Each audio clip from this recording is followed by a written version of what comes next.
Today we're talking all about goals.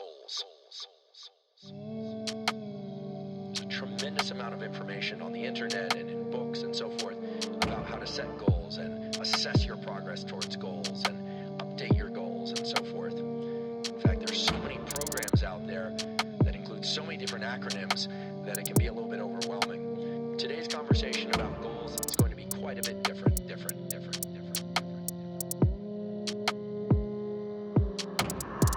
I'd like to highlight some recent scientific findings that I think are going to be interesting. In earlier podcasts, we talked about neuroplasticity, which is the brain's ability to change in response to experience. In fact, neuroplasticity underlies all forms of learning, whether or not it's language learning, or learning music, or math, or a physical skill. All forms of learning involve the reorganization of connections in the nervous system. One of the key principles is this notion of making errors as a good thing toward neuroplasticity.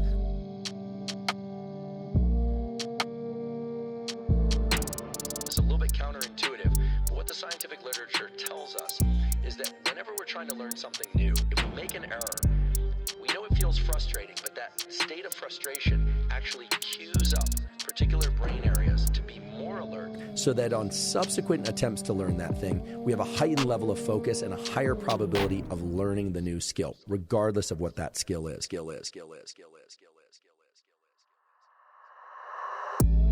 Encouraging people to embrace errors or pursue errors, not as their own end goal, but errors as an entry point for making the brain more plastic. And if you think about it, it really makes sense. Why would the brain change at all if it's performing everything perfectly? When you make errors, well, in the immediate seconds and minutes after those errors, you are in a better position to learn. Setting and achieving goals is not a uniquely human endeavor. Other animals set and attempt to achieve goals. We are able to have multiple goals at once, and other animals do this, but humans are unique in the ability to juggle a lot of goals. And actually, one of the major challenges in pursuing goals is that goal pursuit often interacts, meaning if you can spend 100% of your time chasing one particular goal, that might be very effective for that goal, but then we tend to fall back on some of our other goals. You can imagine how this plays out.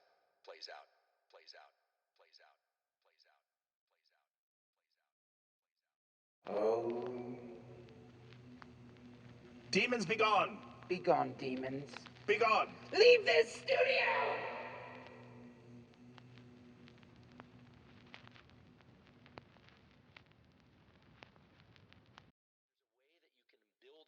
Task bracketing, so that regardless of what it is you're trying to learn, there's a much higher probability that you're going to do that thing. When I say learn, meaning, let's say you're trying to acquire a habit that for you is really challenging. Maybe it's that you're going to write for an hour a day on a book project that you've been thinking about, or you're going to work on mathematics, or you're going to do any sort of thing that for you there's a lot of limbic friction. There is a way also that you can orient your nervous system toward this task bracketing process so that your nervous system is shifted or oriented towards the execution of a given habit.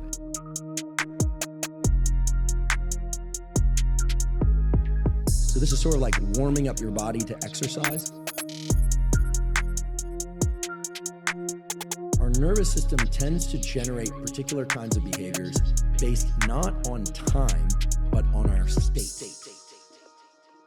Meaning what level of activation is taking place in our brain and body. How much focus we happen to have, how fatigued we are, how energized we are. So while schedules are important, it's not the specific time of day per se that's going to allow you to get into a habit and form that habit and consolidate that habit. Rather, it's the state that your brain and body are in that's important to anchor yourself to. So now I'm going to offer you a tool. It's actually an entire program by which you can insert particular habits and activities at particular phases of the day. Not times of the day, but phases of the day. Because it turns out that particular phases of the day are associated with particular biological underpinnings, chemicals, and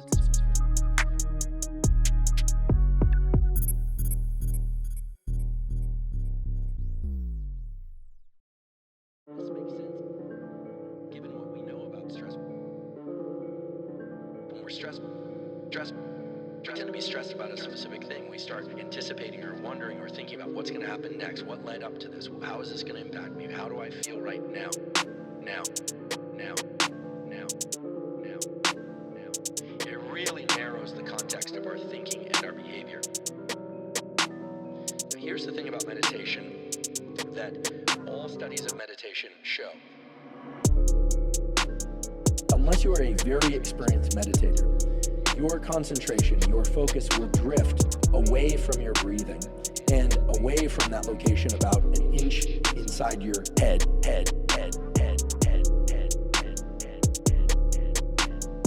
just behind your forehead.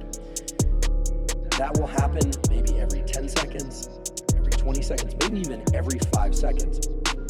But an important part of such a meditation practice to improve concentration and focus is that you are continually refocusing back to that specific location and refocusing back on your breath. This is something that, again, is not often discussed. People think that if you do a meditation and you're supposed to concentrate on your breath, that if your mind drifts, that somehow you failed in that meditation. But actually, that's not the case.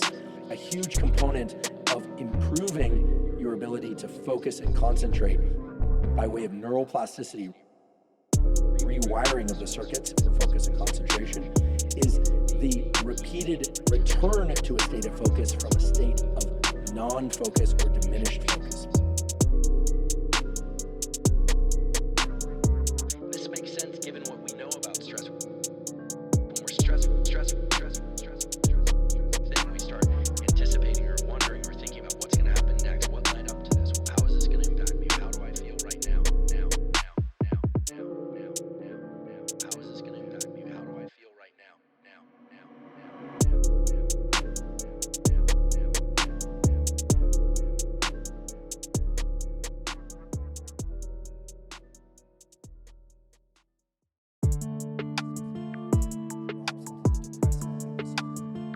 So people are going from manic episodes for 4 days or less, then they're dropping into a depression, going back to normal, manic again, back to normal, manic again, back to normal, manic again, manic again.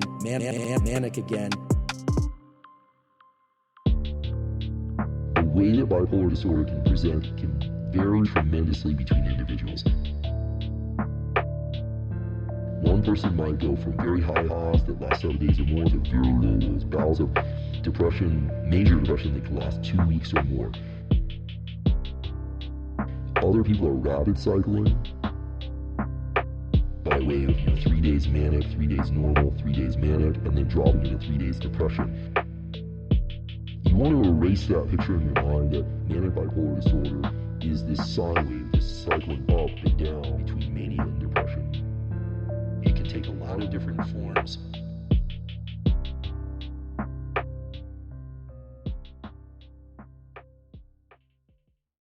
What is stress? Stress.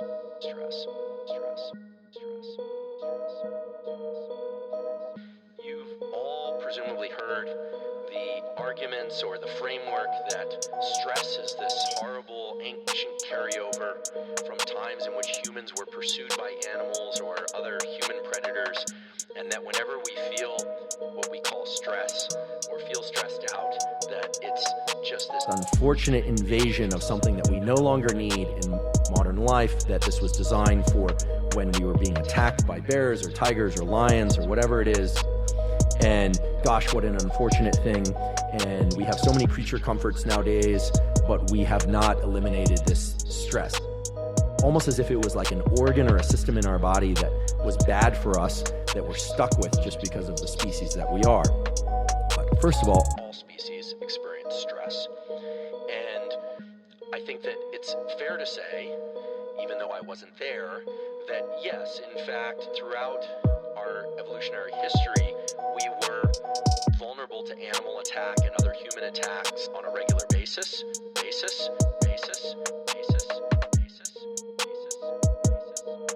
You can imagine that someone might head off on a hunt or to go visit a relative and never come back, and you would never know why. That would be very stressful. So there was psychosocial stress. There was the stress of losing loved ones, There was the stress of cold, of famine. There was the stress probably also of just worry. This idea that, ancient versions of humans 1,000 years ago, 100 years ago didn't worry, I think that is entirely inconsistent with everything we know about the structure of the human brain 100 years, 1,000 years ago. So all the problems that we're struggling with existed forever. It's just that stress at its core is a generalized system. It wasn't designed for tigers attacking us or people attacking us. It's a system to mobilize other systems in the brain and body. That's what stress really is. It's designed to be generic. And that's the most important thing that I'd like you to understand today, is that the system that governs what we call stress is generic. It wasn't designed for one thing.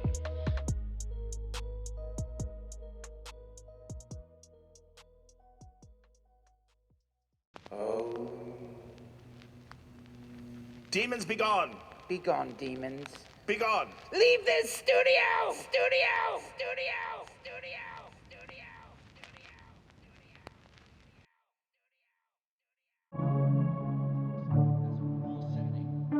Flexible rule-setting machine that taps into the dopamine system can absolutely adopt new rules for reward release in the brain. Everyone knows that food is rewarding. However, if you are somebody who can attach thoughts such as fasting is good for me, I'm going to do intermittent fasting, or I'm not going to eat those foods, and therefore I'm going to attach my thinking to the rewards that will come with better health, better aesthetics, etc. Yeah. The dopamine system responds. It's not just a belief in a narrative. It's a real response. And what actually starts to happen is that people start to enjoy the foods that they are restricting themselves to more. And if you believe a food is nutritious and good for you, it actually has better impact on your physiology. You can't tell yourself that garbage is good for you, right? But there's a significant scaling up of the positive response that's associated with dopamine. In the same way, if one adopts a sort of a Carol Dweckian growth mindset approach, okay, it's not about receiving the reward, that the more strain I feel, the more effort that I'm putting in, the closer I'm getting to my goal. That over time will become a rewarding state. It should be also proportional to the magnitude of the goal. So this is, I think, why people are so obsessed in some sense with the search for fundamental meaning. Imagine two people laying bricks, they're building a gigantic wall, and the one person thinks, oh my God, this wall is going to take 100,000 bricks, and I'm laying one at a time, and I'm wasting my life away, trivially adding to this gigantic brick wall. And what am I doing? This is absolutely miserable, brick by brick. And the other person thinks, in 300 years, this is going to be a cathedral. Each brick is related to a very high goal, and that means the reward that's attendant upon the laying of the brick is proportional to the goal.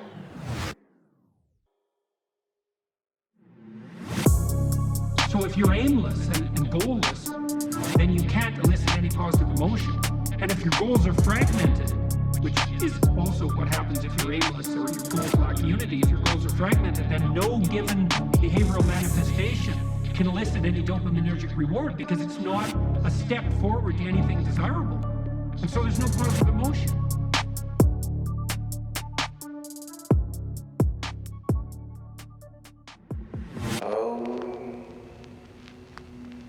Demons be gone! Be gone, demons.